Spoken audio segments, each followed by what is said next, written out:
name is Jad, and today we're going to be talking about my research proposal, perceptions and implications of sponsorship and broadcast disparities in men's and women's sports.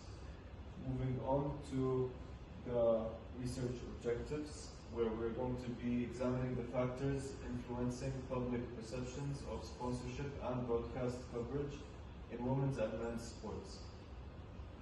To assess fan engagement in major women's tournaments and its relevance to sponsorship potential, and to analyze strategies that can improve sponsorships and media presentations for women's sports. So the main outcome behind all this topic is to try and compare between the sponsorships of men's and women's sports, not any specific sport, but mainly in all. Could be Olympics, basketball, football, or any kind of sports. Because in general, women's sports seem to get less attention or less opportunities from sponsorships. So the research background is sponsorship is a vital source of income and exposure for teams and athletes. However, studies have revealed that sponsorships investments for women's sports are significantly lower than those for men, which is what I talked about a few minutes ago. Reports and stats showed women's sports have a mere 0.4 sponsorships, sizable financial disparity. Similarly, it's been noted that although women make up for about 40% of athletes in the US, they only get between 2 to 4% of media coverage. These stats highlight a larger narrative imbalance in sports journalism and broadcasting, as it is argued that marginalizing women's sports in media perpetuates a cycle of underinvestment. However, recent events have called these long-term trends into question. Changing attitudes from consumers and corporations were evidenced in changing views of the 2023 Women's World Cup, which broke viewership records and bought new sponsorships from large international brands like Visa and Adidas. Similarly, the growth of the Women's Super League has demonstrated that women's sports can achieve both strong fan engagement and commercial viability when effectively marketed and broadcasted.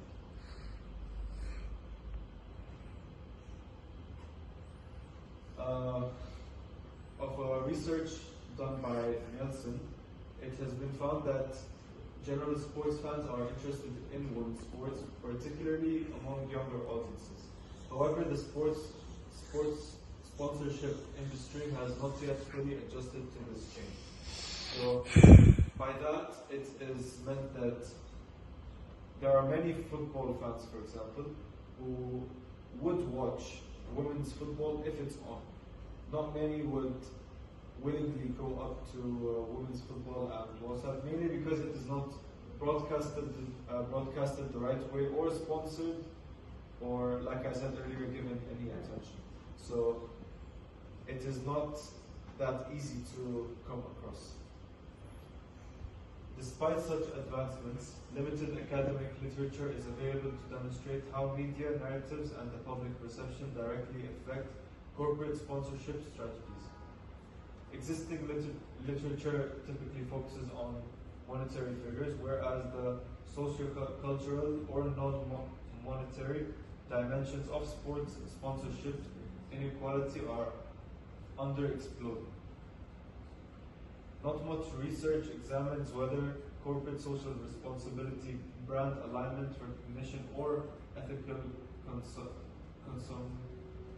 consumerism impact sponsorship choices in women's sport. This research will bridge these gaps by examining how representation by the media and public discourse influence sponsorship behavior through theories like stakeholder theory and framing theory. The link between media visibility, stakeholder perception, and sponsorship strategy will be explored It seeks to offer a data-driven, theoretically informed response to the issue of enhancing sponsorship equity for women's sports. Research aim, this is same as the objective. Going on to the methodology. The study will approach data collection with a qualitative focus and utilize semi-structured interviews, as it will provide detailed information which will later be turned into transcript. The participants for the study will include 25 to 30 sports marketing professionals, sponsorship managers, broadcasters, and representatives from women's sports organizations. In order to ensure diversity, participants will come from different sports sectors, level of seniority, and most importantly, both genders. Participants are encouraged to discuss their opinions and experiences. The strategy is suitable for examining complicated social concerns like gender bias in sports marketing and media narratives. These individuals will be chosen based on their direct involvement in sponsorship and media-related decisions. The interviews will discuss people's opinions, difficulties faced, and ways to advance sponsorship for women's sports. And there will be a survey as well as for 50 people.